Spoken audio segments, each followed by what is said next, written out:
اولی الالباب کی جو خاصیت ایک بیان کی جا رہی ہے وہ یہ ہے، وہ عاجزی ہوتی ہے ان میں۔ غور و فکر کرنے کے بعد پھر وہ دعوے نہیں کرنے لگ جاتے کہ میں بڑا کامل ہو گیا ہوں اور میں دیکھو میں ساری چیزوں کی معرفت تک پہنچ گیا ہوں۔ ان میں عاجزی اتنی پیدا ہو جاتی ہے، وہ تعریفیں ساری کی ساری رب کی کرتے ہیں، اپنی ذات کی نفی کرتے ہیں، اور نفی کرتے کرتے کہتے ہیں سبحانک فقنا عذاب النار، ربا تو پاک ہے، پاکیاں ساری تیرے لیے، تعریف عظمت شان ساری تیرے لیے۔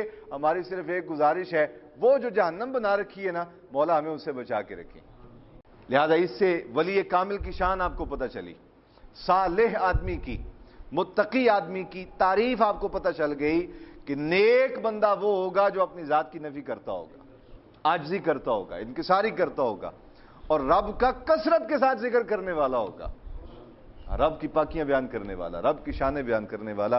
رب اسے متقی فرما رہا ہے، رب اسے عقل مند فرما رہا ہے، رب اسے اہل ایمان میں سے فرما رہا ہے کہ تو مومن ہے۔ سیدنا امام اعظم ابو حنیفہ رضی اللہ تعالیٰ عنہ کو کسی نے دیکھا اور دیکھ کے کہنے لگا جنتی آدمی دیکھنا تو امام اعظم ابو حنیفہ کو دیکھو۔ آپ تک یہ بات پہنچی، فرمایا او بھائی کیا کہہ رہے، میں کب جنت کا حقدار ہو گیا ہوں، میں کب جنت کے لائق ہو گیا ہوں؟ ہاں اگر میرے رب نے مجھے معاف فرما دیا تو یہ اس کا بڑا احسان ہوگا۔ امام اعظم ہے، امام الائمہ فی الحدیث والفقہ، یعنی حدیث کے اماموں کے بھی استاد، فقہ کے اماموں کے بھی امام۔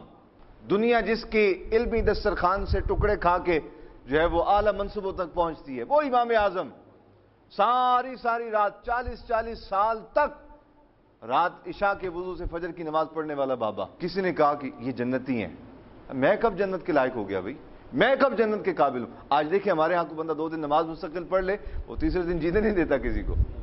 میں نے ابھی ریسنٹلی 2-3 دن پہلے آپ کے سامنے ایک مثال بیان کی تھی، وہ ساڈا ایک دوست سے نماز پڑھن لگ پیا، وہ آندے سارے راہ دے وچ بازار دے وچ جتنے دکاندار سارے نو اگے لایا ہوئے اس نے، چلو اٹھو نماز پڑھو چل کے، او تہاڈی ایسی نہیں، اٹھو نماز پڑھو، اٹھو اگے لگو، اچھا جو کہ میں آ رہا ہوں انہوں جڑ جائے ہو اللہ کر کے پہ جائے۔ یہاں تو حالات یہ ہیں، جو کامل ہوتا ہے نا وہ چپ رہتا ہے۔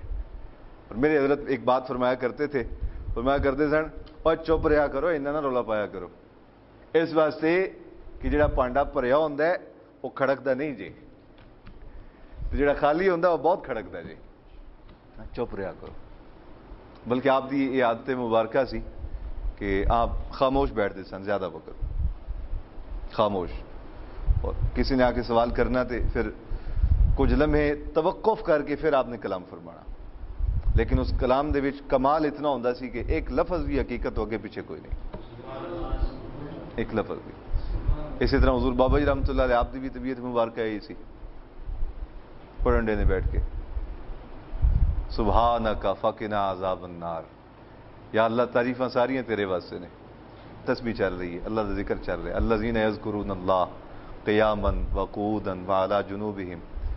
تو جب تھک گئے تو پھر اکھاں بند کر کے غور و فکر شروع کر دیتا، یا اللہ تیری کائنات دے وچ آ بھی شے، ہوئے ہوئے ہوئے ہوئے کی کمال ہے یار، یا اللہ آ بھی کی کمال ہے یار، یا اللہ آ بھی کی یا اللہ جی شیواں اتنی کمال ہے تو آپ کتنا کمال ہے۔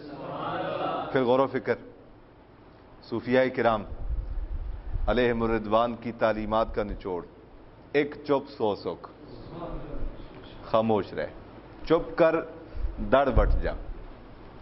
دڑ بٹ جانے کا مطلب کیا ہوتا ہے؟